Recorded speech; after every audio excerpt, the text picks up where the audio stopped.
자, 오늘 제가 말씀드릴 내용에 관한 부분은 화면을 보면서 주어진 시간 범위에서 시간 조절하면서 말씀을 드리도록 하겠습니다. 엄정일입니다. 한 주 동안 고생 많으셨습니다. 충성! 먼저 비율을 먼저 말씀을 참고로 드리면서 제가 느끼기에는 미국을 중심으로 지금 전 세계적으로 급변하고 있습니다. 엄청나게 변화가 급변하고 있습니다. 여하튼 대한민국의 현주소를 우리가 정확하게 좀 알아야 될 필요성이 있는데, 늘상 우리 포럼에서 항상 말씀드렸던 것처럼 대한민국은 이제 점점 더 공감하시는 분들이 많이 있으실 거예요. 대한민국은 딥스의 배수진 국가입니다. 이것을 정확하게 아셔야 돼요. 딥스들이 마지막으로 지금 도피하는 곳이 대한민국입니다. 그래서 여기에서 중공 CCP, 즉 딥스들하고 발버둥을 쳐서 여기에서 전기를 판을 뒤집으려고 지금 생각하고 있는 거예요. 이것을 우리가 정확하게 아셔야 된다. 이것을 모르면 대한민국은 정말 없어질 수도 있어요. 그래서 현실을 정확하게 안다는 것이 엄청나게 중요한 거다. 여기서 분명하게 오늘 이 포럼에서 시청자분들이 확실하게 인지하고 가셔야 될 부분은 다른 거 다 몰라요. 다른 거 다 몰라도 상관없어요. 대한민국이 딥스테이트의 배수진 국가다.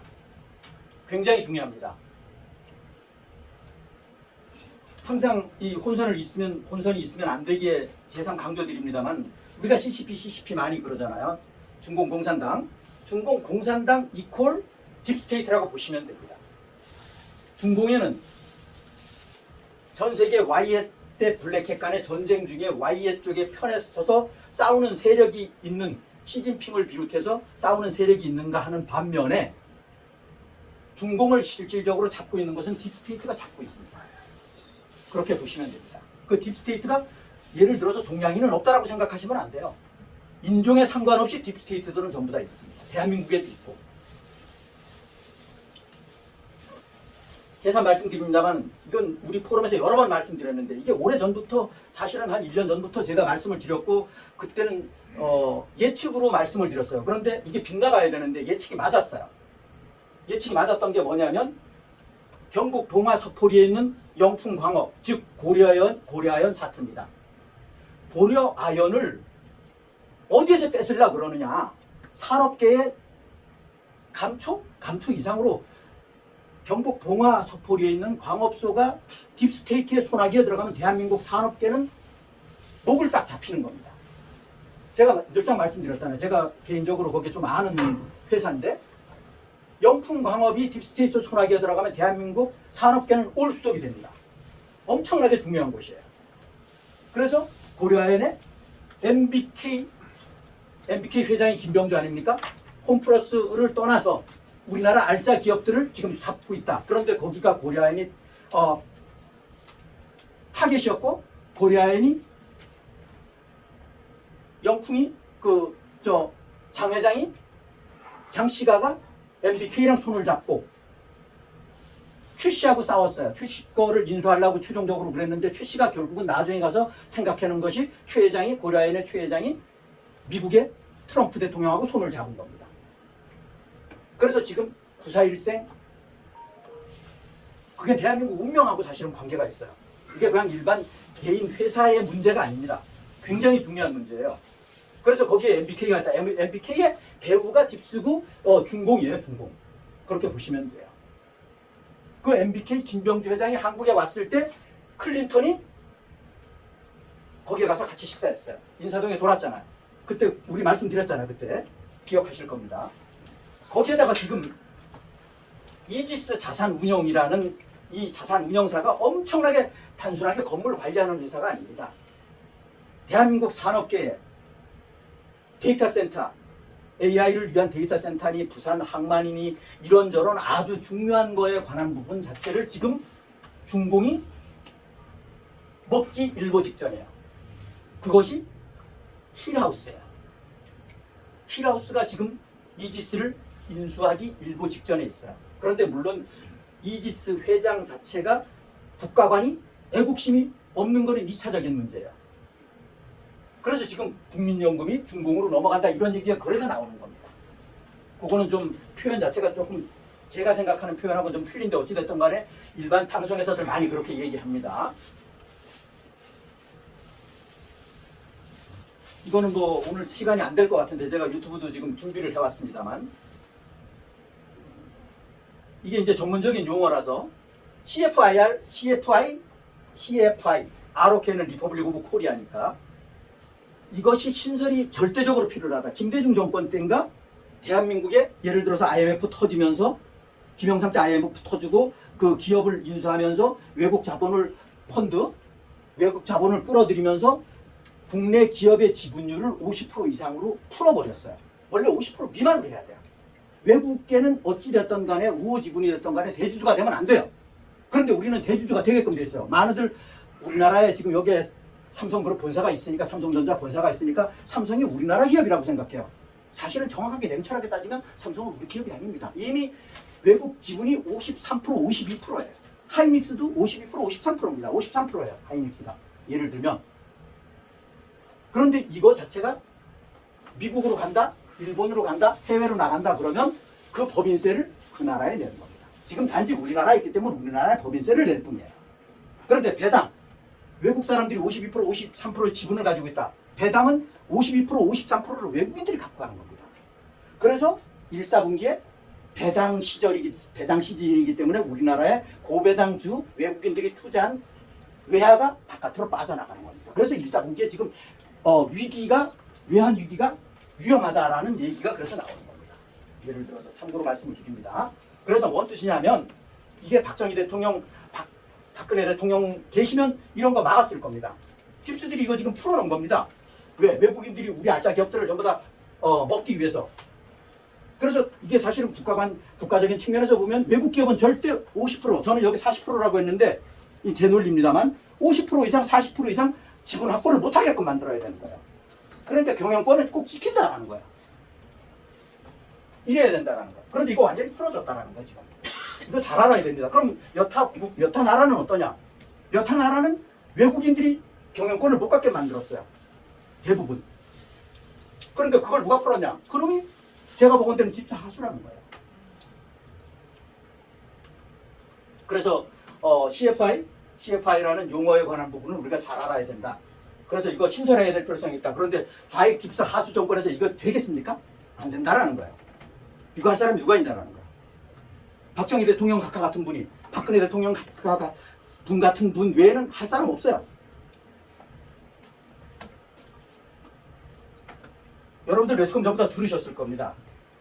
뭐 바쁘셔서 못 들으셨을 수도 있어요. 애국하시는 분들은 못 들으셨을 때 국내 뉴스에 별로 그거 의미 없는 거니까, 의미가 없다라기보다는 열만 받으니까 토지 배당법이 입법 예고됐어요. 이게 뭔 얘기인지 아십니까? 알고 계시죠? 농촌은 쇠수랑 들고 경기 몰고 나올까봐 겁이 나서 얘들이 농촌을 못 건드려요. 농가주택, 농토, 이날을 제외한 나머지 땅에 대해서는 땅 공시지가의 1%를 매년마다 세금으로 낸다는 거예요. 세금으로 부과하겠다는 게 이 법안입니다. 소지분 개념하고는 틀리죠. 예. 예를 들어서 지금 대한민국이 이걸 잘 아셔야 돼요. 지금 저가 아파트 분양에 관한 부분 자체가 뭐냐면 깔고 앉아있는 땅에 관한 부분은 국유화하겠다는 거예요. 그리고 임대를 주겠다는 거예요. 땅값은. 그게 사회주의 국가 당장 준공이에요. 예를 들면 토지의 사유화를 막는 것이 사회주의 국가의 기본이에요. 그 우리나라 지금 그런 쪽으로 가고 있어요.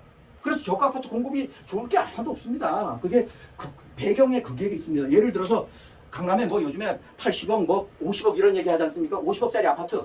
지금 이제 제가 늘상 말씀드리잖아요. 부동산으로 앞으로 돈 버는 시절은 이거하고는 별개 문제이긴 하지만 갔다. 끝났다. 부동산 절대 오를 일이 없다. 앞으로의 넷사라 집사라 세상에서는 더더욱 그렇다.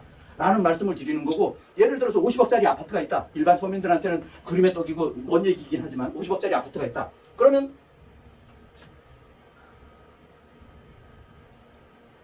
정부 고시가를 보면 그 아파트 50억짜리에 토지 가격이 40억 정도 돼요. 뭐 감가상각에서 콘크리트 구조물 건물에 관한 부분은 뭐 가면 갈수록 떨어지잖아요. 40억이면 1년에 4천만 원 세금을 부과한다는 거예요. 1년에 4천만 원. 그럼 정년 퇴임했어요. 지금 그런데 옛날에 어렵게 아껴갖고선 아파트 구입을 했어. 그게 올라가고 옛날에 4억에 주고 2억에 주고 구입을 했는데 정년퇴임하고 났더니 그게 내 의중하고는 상관없이 50억 됐어. 그러면 지금 먹고 살기도 연금 받아 먹고 살기도 받을 텐데 1년에 4천만 원씩 세금을 내야 돼. 뭔 뜻인지 이해하셨죠? 이게 지금 걔들이 추진하는 이게 그 딥스 하수 사회주의 체제 이 좌익 빨갱이들을 사고는 이렇습니다. 이게 지금 올해 말에 추진한다는 얘기입니다. 그리고 당장 내일 모레 3월달 3월 31일부로 1가구 2주택 있는 사람들 팔지 못하면 이제 난리가 나요. 하여튼 뭐 여하튼 그것 때문에도 지금 좀 발빠른 사람들은 벌써 그거 알고 있던데 여하튼 그렇고 그건 뭐 국내적인 문제고 여기서 중요한 말씀 드립니다. 진보연대 대표 박서군 전부 다 알죠? 내정이라고 했는데 내정은 아니고 이미 12월 15일인가 선임됐어요. 그래서 지금 이미 직을 가지고 있어요. 사회대개혁위원장 국무총리 산하실에 이 박서군이 누군지 아시죠? 이 사람의 직업이 누구냐 뭐냐라고 물으면 뭐라고 얘기하시겠습니까? 그 사람 직업 데모하는 사람 아니야? 자 다음에 보여드리겠습니다. 첨부로 사진 누군지 아시겠죠? 대머리 미 대사관 앞입니다. 마두로 체포 트럼프 대통령 그러니까 뭐라고 했습니까? 여기 지금 잘 안 보이는데 트럼프 규탄 반대 트럼프 규탄한다는 거야. 마두로 석방하라는 거야. 이게 사회 대개혁위원장이라는 이 찐맹이가 선임한 위원장이 이런 짓 하고 있어요. 이게 대한민국의 현주소입니다. 그럼 미국에서 이 트럼프 대통령 쫙 볼 거 아닙니까? 더구나 미 대사관 앞에서 했으니까 더더욱 말할 것도 없잖아요. 그럼 어떻게 생각하겠어요? 이게 대한민국 지금 현주소다라는 거예요. 자, 보십시오. 1월 3일 날 2시에 그런 일이 있고 나서 민노총에서 발표한 홈페이지에 들어가 보십시오. 어떻게 되어 있는가? 민노총이 미제국주의자 전쟁 범죄 베네수엘라 침공 단해에 규탄한다. 이게 현주소입니다. 이게 현주소예요. 대한민국 국민들 정신 바짝 차려야 됩니다.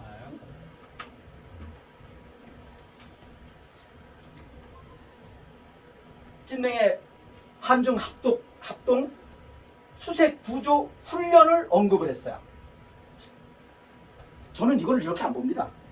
얘 마음속에는 군사 합동 훈련을 생각을 하고 있었을 거예요. 그렇게 얘기는 못 하겠고 서해 구조물 뭐 시간 관계상 하나의 중국 언급했죠. 중공 하나의 우리 표현은 중공이지만 하나의 중국을 언급했잖아요. 지금 현재 넷세라 지세라 세상으로 가는 판에서는 아직까지는 1차적인 단계로는 대만을 자유중국을 트럼프 대통령은 1차적인 단계에서는 보호하는 맥락의 스탠스를 취해요. 왜? 중공의 CCP들이 딥스 하수들이 완전 소탕되기 전까지는 이해하셨습니까? 이거 이해하는 게 굉장히 중요합니다. 제가 또 나중에 혹시 헷갈리는 분들을 위해서 나중에 설명을 드릴 기회가 있을는 건 모르겠는데 아니면 토론 때라도 베네수엘라 마두로 체포에 관한 부분은 1월 3일 날 지난번 우리 한국 날짜 기준으로는 우리 미국 날짜 기준이니까 그날이었었는데 날짜는 동일합니다만 오퍼레이션 앱솔루트 리졸브 해갖고서는 이 작전이 오래전부터 미리 치밀하게 준비를 했고 트럼프 대통령은 내뱉은 말은 허언으로 내뱉질 않습니다. 꼭 실행을 합니다. 그러니까 트럼프 대통령 뭐 예를 들면 말 한마디 하는 거 자체를 아주 신중하게 들어야 된다라는 거야. 꼭 실행을 한다라는 거야. 실행을 한다라는 거야. 겁주기에서 인위적으로 거짓말 시키지 않는다라는 거야. 그래서 굉장히 중요합니다. 베네수엘라 체포한다 여러 번 얘기했잖아요. 결국은 쥐두새도 모르게 여하튼 이런 일이 벌어졌어요. 명분은 마약 테러리즘. 명분이 있어야 될 거 아닙니까? 미국 국민들은 전 세계는 제네바 전쟁 매뉴얼법 11조 3항에 의해서 나름대로 지금 전 세계가 넷세라 치세라장 CIC 총사령관이라는 거 몰라요. 일반 국민들도 미국 국민들도 전 세계는. 그거 대봤자 먹혀 들어가지 않잖아요. 모든 인류가 그걸 안다 그러면 얘기가 간단해요. 그럼 쉬워지겠죠. 진행도. 그걸 모르니까 현행 법을 지키는 범위 내에서 이루어진다. 그러면 그 법의 명목이 뭐 있어야 될 거 아니야. 마약범이다라는 거야. 마약범은 왜 그러냐. 콜롬비아에서 생산된 마약을 가지고 마두로가 중간에서 미국에다 공급하다 보니까 보트 하나 공급될 때마다 미국 시민들이 25만 명씩 죽는단 말이야. 이거는 소리 안 나는 전쟁 중에 있다는 거야. 그러니까 당연히 지금 현행 법으로 놓고 봐도 합법이라는 거예요. 마두로 체포가. 이것을 그런데 여기에서 이것을 갖고 불법이라고 얘기한 사람이 누구냐? 미 상원 민주당 MD 김이라는 여자란 말이야. 불행하게도 한국 사람이야. 한국계 미 상원 의원. MD 김 기억하십시오. 과거를 보면 솔레이마니 노이레가가 1월 3일 날 있었어요. 이번도 1월 3일이에요. 여기에 참고적으로 전략자산 비완비를 포함해서 F-35를 포함해서 150대가 투입이 됐었어요. 이거 뭐 전부 다들 보셨겠지만 백악관의 한국에 대한 경고라고 저는 개인적으로 생각을 하고 이거는 뭐 확실하다 저는 개인적으로 그렇게 생각합니다. 한중 회담 전에 중공 회담 전에 북한의 미사일이 발사가 됐어요. 북한에서 미사일 발사했어요. 누구를 위해서 발사했을까요? 제가 개인적으로 생각하기에는 대한민국 진명 너 정신 차려. 지금 세계 판도 못 입고 뭐 하는 거야. 경고라는 거죠. 동맹국인 한국에 알리지 않았다. 마두로 체포에 관한 부분은 동맹국에 전부 다 알립니다. 은밀합니다. 그런데 대한민국 패싱했다랍니다. 그 얘기는 뭐냐? 너 동생놈이 반역질하고 앉았는데 적하고 지금 내통하고 있는데 안 되겠어요? 이게 대한민국의 현수입니다. 자, 우리 11월 1일 그때 경주에서 에이펙 있을 때 그 전에 가려고 스케줄 잡았다가 못 갔지만 이게 경주가 아니라 부산 김해공항입니다. 김해공항입니다. 이건 컬러풀하게 나온 거예요. 뒤에 배경 사진을 보십시오. 비행기랑 산이랑. 그죠. 자, 흑백 사진입니다. 산 맞죠? 비행기 맞죠? 트럼프 대통령. 자, 여기 보십시오. 이 사진 축소한 겁니다. FAF 우리나라에는 일반화되어 있지 않고 이번 사건을 통해서 일반화가 많이 애국자들 기준에서는 많이 일반화가 됐어요. 일반 뭐 아무것도 모르는 사람들은 아무 생각 없는 사람들은 아무 생각 없고 이 FAF가 talk around, find out 이것이 트럼프 백악관 홈페이지에 공식적으로 올라왔다는 거예요. 한국 김해공항을 이 시점에 찐맹이가 중공이 가서 있을 때 함부로 이 얘기는 이 공식적인 유튜브 심지어는 유튜브까지도 이 얘기를 안 써요. 함부로 입에 올리질 않아요. 함부로 깔보면 뒤진다. 뭐 여러 가지로 해석할 수 있어. 좀 심하게 표현할 수도 있고 너 죽고 싶어 환장했냐 뭐 이런 식으로 의역할 수도 있고 이게 누구한테 한 얘기냐라는 거야. 누구한테 한 얘기라는 거야. 이거가 뜨고 나서 청와대 찐맹이 수하가 비상회의를 소집했다라는 거야. 이 큰일 났구나. 잘못하면 우리 목 따로 오겠구나. 위기감을 느꼈다라는 거야. 이건 패친이 나름대로 작성한 사진에 관한 부분을 제가 인용을 한 겁니다. 마두로 체포. 이걸 많은 사람들이 제가 좀 발톱을 드러내지 발톱? 정체성을 드러내지 않기 전까지는 제가 그 사람 거를 좀 많이 참고를 했는데 뭐 교수도 현직에 있는 교수도 뭘로 주의래? 주의라는 말 그래서 제가 함부로 붙이지 말라는 거예요. 뭐 자유주의니 뭘로 주의니 뭔 주의니 뭔 주의니 뭐 주의라는 말은 체제에 있어서 민주주의 체제, 공산주의 체제 거기다가 공산주의인데 시장 경제를 도입한 것은 사회주의 체제 이 정도예요. 거기다 주의라는 말 함부로 붙이는 게 아니라는 거예요. 물론 공산주의에서 자유를 외칩니까? 민주주의에서나 자유가 있는 거고 그건 당연한 거예요.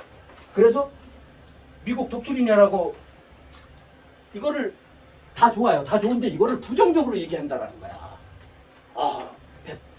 베네수엘라도 주권 국가인데 왜 미국 트럼프 대통령은 함부로 베네수엘라 마두로를 체포해? 이런 식으로 접근을 하는 거야. 그게 우리나라 언론들의 주로 핵심 아닙니까? 석유를 강탈하기 위해서 지금 저 짓을 했다. 이런 식으로 해요. 목적이 그게 아니라는 거예요.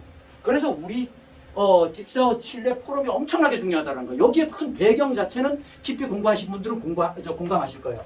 여기는 넷세라, 지세라 세상의 틀을 가지고 있어요. 이 바구니 안에 들어있어요. 이 커다란 범주 안에 들어있다는 거예요. 왜? 베네수엘라는 딥스의 소굴이에요. 소굴. 거기에 핵심적인 것이 우리하고 와닿는 것이 마약도 있지만 뭐냐 하면 마약으로 미국을 무너뜨리고자 하는 거예요. 그리고 부정선거라는 거예요. 그 미국의 부정선거 회사하고 관련되어 있는, 거기하고 전 세계하고 관련되어 있는 회사가 성남 분당 판교의 미르 시스템이라는, 인터넷 검색해 보십시오. 미르 시스템이라는 한 2천억 매출 정도 되는 회사가 있어요. 그 회사가 옛날에 초창기에 그 문정동에 있지 않았나 하는 생각이 드는데 그거는 할 수 없어요. 그때 항상 뭐 부정선거 얘기했을 때 그런 게 있었어요. 제가 기억이 그렇습니다. 틀릴 수도 있지만 이 비판 대상이 아니다라는 거예요. 이게. 미국이 지금 깡패짓 하고 있는 게 아니라는 거예요. 미국 깡패 아닙니다. 그런데 우리나라 언론들은 대부분 미국 깡패로 생각을 하고 깡패로 치부를 한다라는 거예요. 그걸 국민들은 거기에 같이 놀아나고 있어요. 왜 트럼프 나쁜 사람이야? 왜 미국 베네수엘라에 석유를 뺏으려고 그래? 그게 아니라는 거야. 그걸 따진다 그러면 그거는 또 얘기가 좀 길게 되겠습니다만, 베네수엘라 25년 전에, 원래 25년 전에 베네수엘라 석유에 관한 부분은, 석유 매장량은 전 세계에서 매장이 제일 커요. 그 대신 산유량은 미국이 제일 커요. 그 다음에 사우디예요. 그런데 25년 전에 베네수엘라의 석유 시설을 누가 해줬냐? 미국이 전부 다 해줬어요. 그리고 얘들이 체제를 바꾸면서 이 앞에 차베스? 이놈이 미국을 내쫓아버린 거야. 그 미국은 졸지 새가 된 거야. 새가 됐어요. 그게 현주소예요. 정말 나쁜 놈들이지. 그런 역사적인 배경도 모르고 뭐 어쩌고 저쩌고 얘기도 하고, 그런데 그게 좀 핵심은 아니라는 거죠. 더 깊은, 그런데 모든 거는 법적인, 현행 법적인 근거를 가지고 밀어붙인다. 그러다 보니까 시간이 오래 걸리는 거예요. 그래서 저는 하루아침에 쉽게 되지 않는다라고 보는 거예요. 트럼프 대통령도 쉽게 가는 방법 믿겠죠. 그렇지만 거기에는 물리적인 피해가 동반이 된다. 그렇게 되면 물리적인 피해가 뭐냐? 사람이 죽는다. 사람이 죽는다. 그 당사자가 나라고 생각해 보라는 거예요. 얘기는 틀려진다라는 거예요. 그래서 순리적으로 가다 보니까, 피해를 최소화시키는 쪽으로 가다 보니까 시간이 많이 걸릴 수밖에 없어요. 그래서 제가 말씀드렸던 것처럼 넷세라, 지세라의 큰 틀의 단계로서 스텝 바이 스텝, 한 스텝 한 스텝 지금 가고 있는 거다. 그러니까 우물가에서 숭늉 달라고 하면 안 된다라는 거야. 우리가 트럼프 대통령 이해해야 된다는 거. 언제 왜 빨리 안 돼? 뭐 빨리 하고 싶지. 뭐 우리가 트럼프 대통령한테 봉급 줍니까 지금? 아니잖아요. 그런데 그 빨리 간다, 좋다. 그럼 거기에 아까도 말씀드렸지만 내가 당장 피해 대상이야, 내가 죽을 대상이야. 그럼 하겠어요? 안 한다고. 그 사람들이 대부분 전부 다는 아니지만 대체적으로 이기적인 사고를 갖고 있기 때문에 그런다라는 거야. 그래서 지금 계속 이런저런 사이트에서 엄청나게 올라오는 것이 EBS 뭐 지금 됐다, 뭐 EBS 계속 얘기가 올라오고 있어요. 그렇지만 참고만 하라는 거야. 이걸 갖고 너무 선정적으로 모르시는 분들한테 얘기하면 나중에서 역풍을 맞는다는 거야. 오히려 부작용이 더 커진다는 거야. 이거 EBS 됐다라는 건 옛날부터 엄청나게 많았잖아요. 근데 요즘엔 부쩍 많아요. 엄청나게 많아요. 그렇지만 제가 참고로 올리기는 하는데 참고만 하시라는 거예요. 프로젝트 오진, EBS, 밀리터리, 지세라, 뭐 하여튼 이런 건 엄청나게 많아요. 그런데 매수에 관한 부분은 지금 가시화되고 있어요. 제가 보기에는. 이 베네수엘라도 아까 루비오로 하여금 당신이 가갖고 모든 거 교통 정리해라. 지금 노리에가 지금 부통령이 누구죠? 여자? 부통령한테 일침을 가한 게 있어요. 뒤에 제가 시간이 되면 보여드리겠습니다만, 네가 제대로 하면 너 밀어줄 것이고, 네가 제대로 안 하면 너도 날려버리겠다. 지금 그 얘기를 트럼프 대통령이 아주 직선적으로 딱 했어요. 간단 명료하게. 그래서 베네수엘라에 체포되어 있는, 그러니까 애국자들 있죠. 체포되어 있는, 구금되어 있는 사람들 다 석방하고 지금 그런 쪽으로 가죠. 베네수엘라 국민들의 현주소는 어떠냐? 트럼프 난리에 새벽 밤잠 안 자고 트럼프를 외친다고 환호를 하고 있어요. 그런데 우리나라 언론은 반대로 얘기를 하고 있어요. 제가 오랜만에 박상우 씨 또 들어가 봤어요. 이게 좀 웃기더만. 예. 아, 내가 세뇌시키다가 참 이게 개몽시키다가 안 돼갖고 내가 포기했는데 좀 그래요. 그린란드는 깁스의 기지입니다. 이 배경에는 여기 지하자원 많이 묻혀져 있는 거 사실이에요. 그런데 이것도 또한 있어요. 이거는 지구온난화하고 좀 잘못 이해하면 상충되는 얘기로 들려질 수 있는데 이거는 잠시만 제가 말씀을 드리겠습니다. 토론 때 기회가 되면 말씀드리려고 했는데 지금 생각이 났으니까 그냥 말씀드릴게요. 잊어버릴까봐. 그린란드가 지축으로 보면 우리나라 지구가 전 세계 이 동그란 지구가 23.5도 기울어져 있다고 그러잖아요. 그래서 이 동그랗지 않고 이 타원형으로 이렇게 돌잖아요. 그런데 이 23.5도 기울어져 있는데 이것이 제 논리로 보면 이걸 언급한 쪽이가 지금 그린란드 주변이 뭐냐면 전부 다 바다가 얼어져 있어요. 그래 배가 운항을 못 한단 말이야. 쇄빙선이 있다고 해도 한계가 있겠죠. 금방 얼고 그러니까. 그런데 이게 러시아로 유럽으로 돌아가려고 그러면 미국 기준에서 보면 이 아메리카 기준에서 보면 엄청나게 먼 거야. 태평양을 걸어지르려고 그러면. 그런데 그린란드로 가면 엄청나게 빠른 거야. 그런데 그린란드가 어떤 위치가 있냐면 이게 넷세라 지세라 세상이 되기 전까지 중공을 CCP가 지금 컨트롤하고 나름대로 전 세계가 과도기가 있을 때 미국 기준에서는 방어를 해야 될 거 아니야. 군사적인 방어를. 그것이 골든돔 시스템이야. 그것이 골든돔 시스템이고 그 골든돔 시스템을 위해서 이번에 예산을 2,000조 예산을 앞으로 증액한다라는 거예요. 제가 우리 포럼에서 얘기했잖아요. 애초에 일론 머스크가 왜 국방비 올리냐. 국방비 삭감해라. 왜 그러면서 뭔 군살 빼기를 한다고 그러냐. 그건 골든돔 시스템 때문에 그럴 것이다 라고 추측을 했었잖아. 지금 골든돔 시스템 얘기 나오는 거예요. 골든돔 시스템으로 그린란드에서 방어를 하겠다. 그래서 러시아나 중공에서 오는 것을 여기서 미국 본토를 방어하는 게 여기가 요충지다라는 거야. 그리고 그 속뜻에는 그린란드의 딥스들을 몰아내는 거야. 면적이 엄청 크잖아요. 네, 엄청나게 크죠. 몰아내는 거예요. 그리고 지축이 어떻게 되냐. 지축이 지금 예를 들어서 23점 기울어져 있는 게 지축 자체가 여기 지도를 보면서 말씀을 드리게 되겠구나. 지도가 준비가 돼 있을 테니까. 자, 백악관의 홈페이지에 그린란드 땅을 성조기로 덮었어요. 자, 의지가 확실합니다. 얼마든지 보상해준다.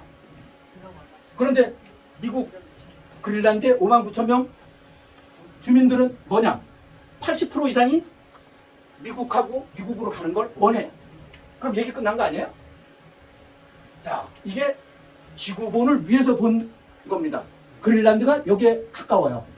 앞으로 이 그린란드 지축 자체가 제가 눌리는 24.5도 기울어져 있는 게 바로 서서 북극해가 러시아 쪽으로 북극이 이렇게 지축이 옮겨지면 그린란드가 해빙이 된다는 거예요. 해빙.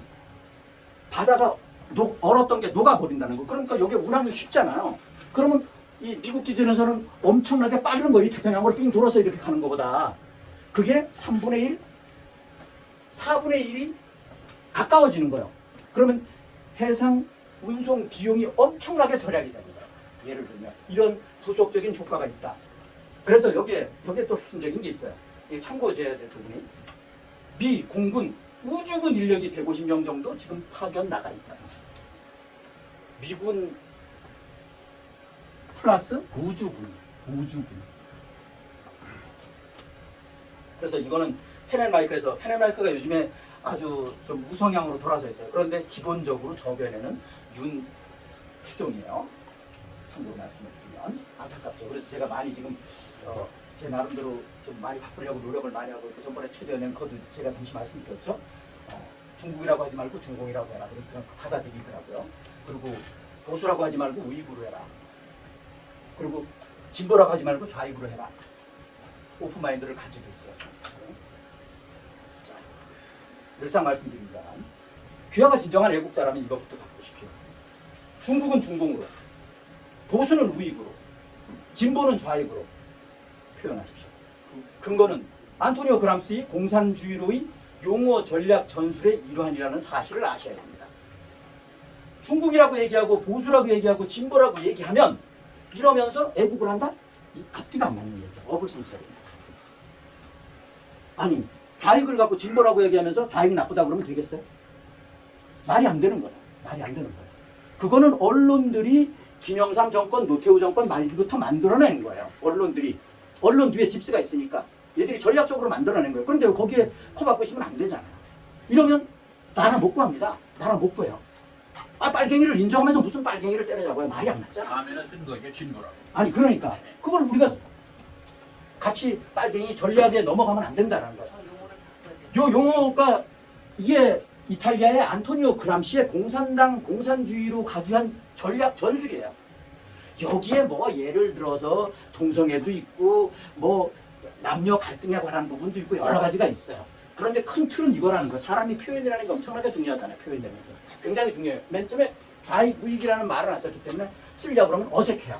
어색해요. 그거 모르는 게 아니야. 그렇지만 이거를 뛰어넘어야 된다는 거예요. 이제는 뛰어넘지 않으면 말이 안 되는 거예요. 우리나라 제가 전번에 말씀드렸잖아요. 뉴욕 시장에 당선된 후보 시절에 맘다니를 칭해서 맘다니 자신이 나는 커뮤니스트요. 나는 소셜리스트요라고 했잖아. 난 사회주의자래. 그러니까 트럼프 대통령이 뭐라고 그랬냐. 너는 하는 행동을 보니까 너는 사회주의자도 아니야. 너는 커뮤니스트야. 너는 공산주의자야 얘기했어요. 그런데 그거를 갖고 우리나라 언론에서 어떻게 얘기했냐. 맘다니는 진보주의자야. 이게 우리나라 언론이라는 거. 그런데 그런 부분에 대해서 우리나라 국민들은 아무 생각이 없어요. 이게 문제라는 거야. 그 정도로 우리나라 언론에 쇠뇌가 돼 있는 거야. 쇠뇌가 어때요? 쇠뇌가 돼 있는데 이런 사고를 갖고 어떻게 나라를 구하냐고. 말이 안 되는 거야. 서로 미국이 수준이 안 됐는데 아직까지 깨어나질 않았는데 구해줬다. 그럼 다시 또 넘어가요. 다시 도로가미 탑을 또 댄다니까. 그래서 이런 거가 굉장히 중요합니다. 제가 뭐 미미 하나와 이런저런 대형 유튜브에 제가 엄청나게 지금 이것을 홍보를 하니까 오픈 마인드를 가지고 있는 데는 받아들이더라고요. 받아들여요. 다행스럽죠. 그 대표적인 사람이 최대현 앵커예요. 펜앤마이크예요. 펜앤마이크 정규제에 대한 부정적인 시각 버리십시오. 제가 펜앤마이크를 좋아한다는 얘기가 아니라 펜앤마이크는 그래도 오픈돼 있고 신사임당, 이슈임당은 오픈돼 있어요. 여기 얘기를 했더니만 최대현 앵커는 저번에 말씀드렸잖아요. 네. 굉장히 바꿨더라고요. 그래서 참 다행스럽고 기분이 좋더라고요. 예를 들면 그런 오픈마인드를 가지고 있어야 돼서 오픈마인드 가지고 있지 않으면 지금 이 세상에서 절대 나라 못 구합니다. 나라 못 구해요. 뭐 진보라고 얘기하면서 보수라고 얘기하면서 중국이라고 얘기하면서 뭘 구해요? 어떻게 구해요? 말이 안 되는 얘기예요. 전번에 조나경 선생님 말씀하신 거 맞아요. 중화인민공화국이에요. 중화인민공화국을 줄임말이 중공이에요. 네. 그래서 옛날에 자유중국이라고 얘기했잖아요. 네. 자유중국을 우리가 펜추고 중공하고 교역한다는 이유 때문에 노태우 때 한중수교 해갖고 중공하고 손잡고 자유중국하고 갈라섰어요. 그러면서 자유중국이라고 부르지 말고 앞으로 대만이라고 불러라. 이렇게 했잖아요. 타이베이라고 불러라.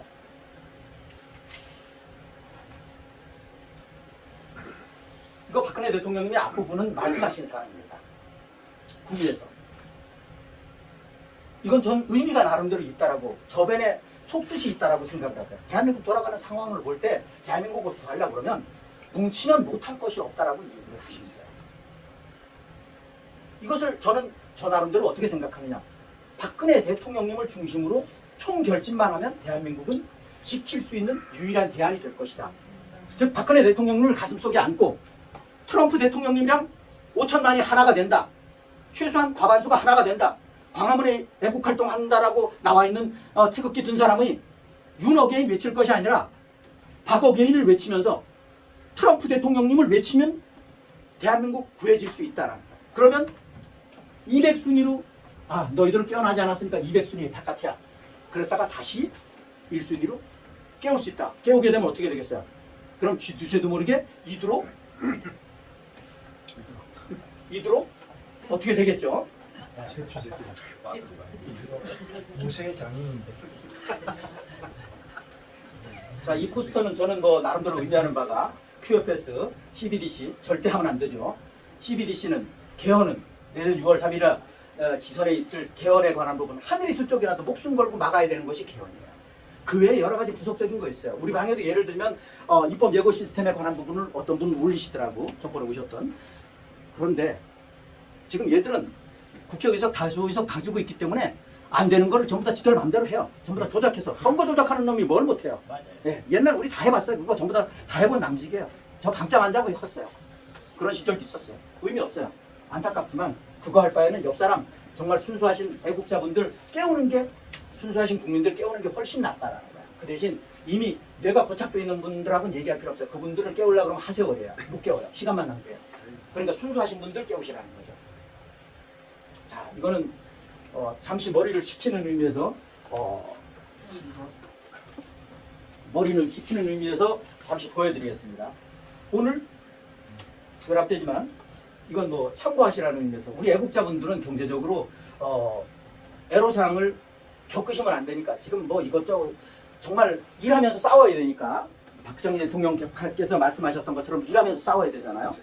그러니까 경제적으로 문제가 생기면 안 되니까 재테크도 중요해요. 대한민국 워낙 가치는 계속 떨어져요. 계속 떨어져요. 한국은행을 통해서 가짜 화폐를 찍어낼 때마다 내 100원짜리는 90원이 되고 80원이 되고 그렇게 되는 거예요. 물가는 상승하고. 전 세계 판에 관한 부분은 시간 관계상 제가 길게 말씀을 못 드립니다만 토론 때 뭐 질문 주시면 참고적으로 말씀을 드리겠습니다만 대한민국의 현주소에 관한 부분은 대한민국뿐만 아니라 전 세계에 관한 부분 자체는 제가 전번에는 이제 은을 일명 감초라고 표현했는데 감초보다 더 적정한 표현이 갑자기 생각이 안 나서 그러는데 은은 모든 중요한 기계, 기구, 산업계의 첨단 기계, 기구에 은이 들어가지 않으면 생산이 안 돼요. 완성이 안 돼요.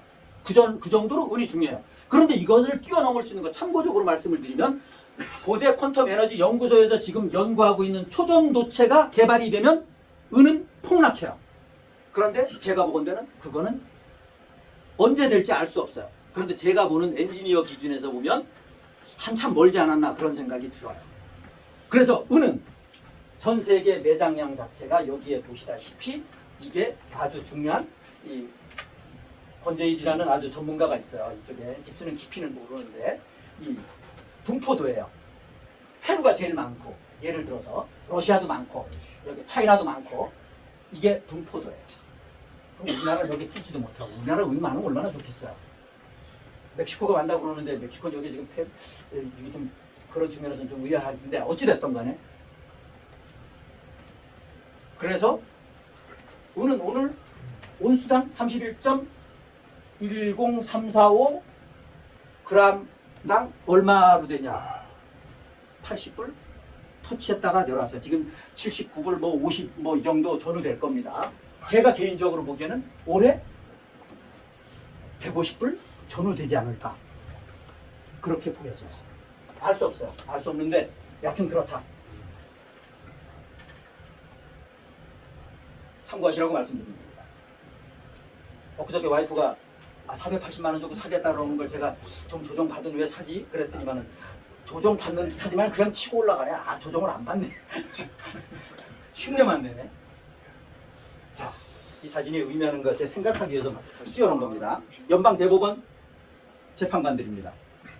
내일 모레 지니어스 법안, 관세하고 관련된 법안의 최종 결심이 있습니다. 우리나라 저는 뭐 관심도 없고 그놈은 관타나모 가야 된다라는 논리니까 오늘 새벽에 선고하죠. 뭐 여하튼 사건들이 많습니다. 사건들이 많아요. 그런데 어떻게 될 거냐? 제가 보건대는 여기에서 트럼프 대통령 지니어스 법안을 부결시키면 이 지금 가고 있는데 나름대로 어찌됐든 간에 브레이크가 걸리는 거예요. 그런데 걸리지 않기를 바라야죠. 그렇다고 여기 트럼프 대통령이 분을 그거에서 압력은 넣었어요. 압력은 넣었어요. 그런데 얼마나 알아들을지 모르겠어요. 그래서 미국을 지금 이렇게 끌고 가는 거에 관한 부분은 오빠 법안, OBBBA 법안 플러스 지니어스 법안이 핵심이다. 현실적인 지금 내용은 그렇습니다. 지니어스예요? 클래리티 법안 아니에요? 지니어스 법안 외에 3건이 있어요. 그런데 지니어스 법안이 핵심이에요. 자, 시간이 다 되었으므로 이만 마치도록 하겠습니다. 충성!